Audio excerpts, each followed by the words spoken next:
Every day I get several messages from Muslims saying something like this: David, you talk about Muhammad in front of your books because you're too scared to say these things in front of ذاكر Naik. To you Muslims who think that Christian debaters are scared of ذاكر Naik, I'd just like to ask, what color is the sky in your world?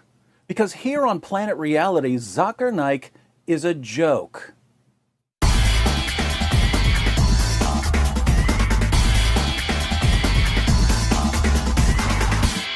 ذاكر Naik is a joke, and I'm not saying that because I disagree with him. I'm saying it because he's a complete joke. Let me give you 3 quick reasons. First, ذاكر Naik portrays himself as a champion debater, but he's never faced one actual Christian debater in his entire career.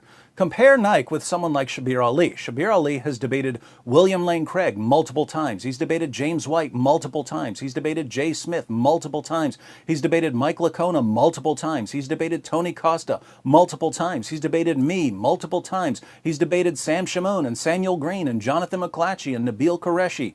Shabir Ali obviously isn't scared to face experienced Christian debaters. Look up ذاكر Naik's debates and you'll find that he's debated a handful of people you've never heard of. The only person ذاكر Naik has ever debated that I've even heard of was William Campbell. And William Campbell wasn't a debater, he was a writer. Naik knew he wasn't a debater. That's why he agreed to debate him. Naik only agrees to face people who either have no debate experience or know nothing about Islam.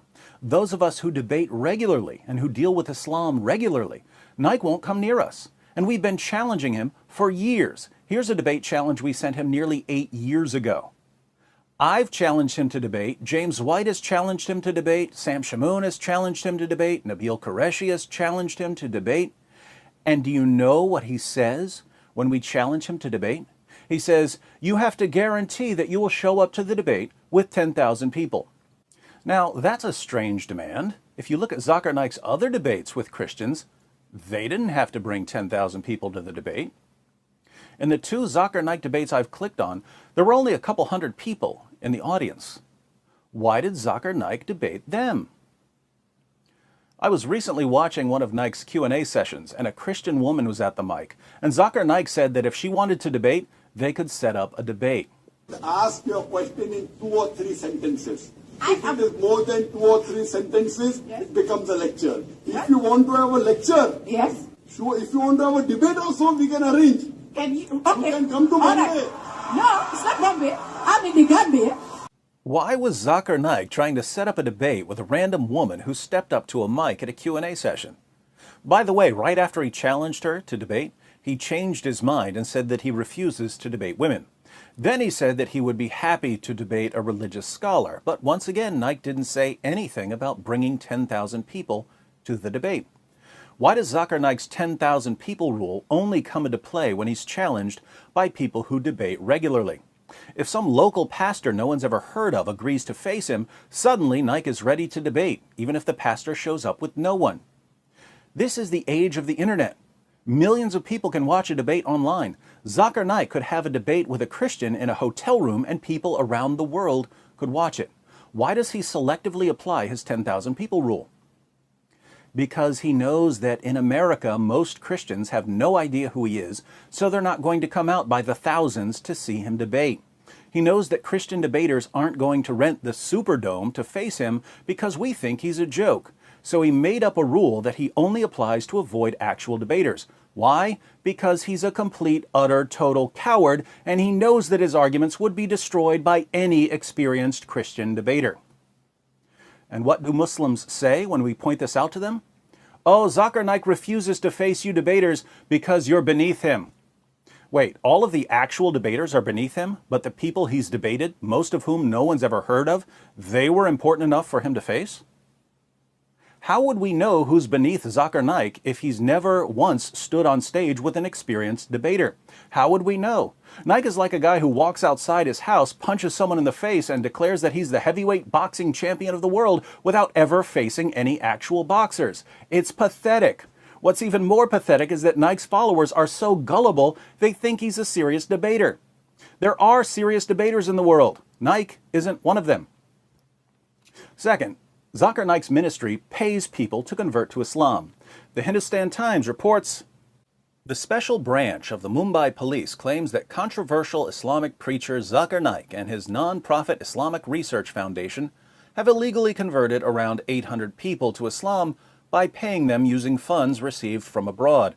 The allegation, if proved, could spell more trouble for Naik, who is being investigated for his fiery speeches and alleged extremist links.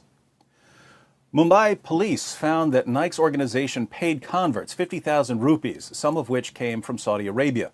Members of the organization would then radicalize converts and convince them to join ISIS. For you Muslims who are thinking to yourself, no, ذاكر Naik would never do such a thing, you should probably study the Quran and the life of your prophet, because Muhammad himself paid people to convert to Islam. And one of the reasons you pay zakat is to pay people to convert to Islam.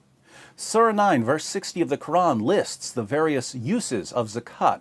One of the uses is to attract the hearts of those who have been inclined towards Islam. What does it mean to use zakat funds to attract people's hearts? Muhammad shows us exactly what it means. In Sahih Muslim, number 6022, Muslims win the Battle of Hunain. And we read, "On that day, the Messenger of Allah gave Safwan bin Umayyah 100 sheep, then another 100, then another 100. Ibn Shahab said, Sa'id bin al-Musayyab told me that Safwan said, by Allah, the Messenger of Allah gave me what he gave me, and he was the most hated of people to me. But he kept giving to me until he became the most beloved of people to me."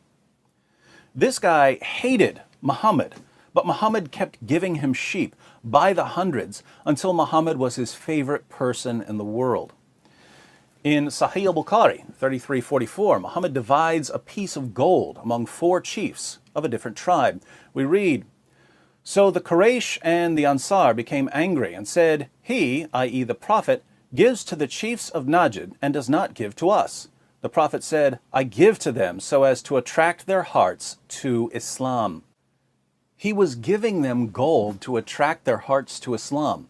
Nearly 14 centuries later, ذاكر Naik is doing the same thing. Muslims should be proud of Naik for imitating his prophet by bribing people to convert when his arguments fail miserably.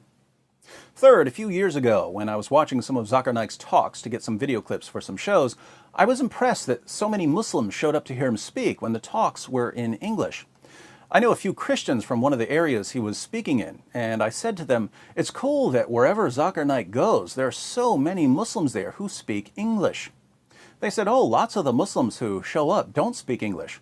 I said, why do they show up? Just to be close to Naik? They said, no, the Muslim leaders bring them in to cheer. They tell the Muslims who don't speak English to cheer loudly whenever they hear other Muslims cheering. Now think about this. ذاكر Naik's organization has to bring in Muslims who have no idea what he's saying to cheer for whatever he says. Why? Because they understand that many Muslims, and even some non-Muslims, don't know enough about what he's saying to know if his arguments are good or bad. But if enough people are cheering for what he says, gullible audience members will assume that he must be right. So Naik's organization loads the audience with people who cheer for him no matter what he says, because the cheering has a psychological impact on gullible audience members. This is the Islamic version of a laugh track for a comedian who isn't funny. And let's face it, a laugh track would be much more appropriate for a ذاكر Naik lecture than for a comedian. Putting all of this together, many Muslims regard ذاكر Naik as their best debater and top apologist. Who is ذاكر Naik? He's someone who pretends to be a champion debater even though he's a complete coward who instantly backs down from every single experienced Christian debater who challenges him. He's someone who pays people to convert to Islam just as his prophet paid people to convert to Islam. And he has to bring in cheerleaders to tell his fans when to cheer even though they have no clue what he's saying, all so he can trick ignorant, naive, easily manipulated audience members into thinking that he's presented a serious case for Islam. ذاكر Naik is a joke. He's always been a joke. He'll always be a joke. If this is, as many Muslims claim, the best apologist Islam has to offer out of 1.6 billion Muslims in the world, what does this tell us about Islam? Of course, there's much more we could say about ذاكر Naik.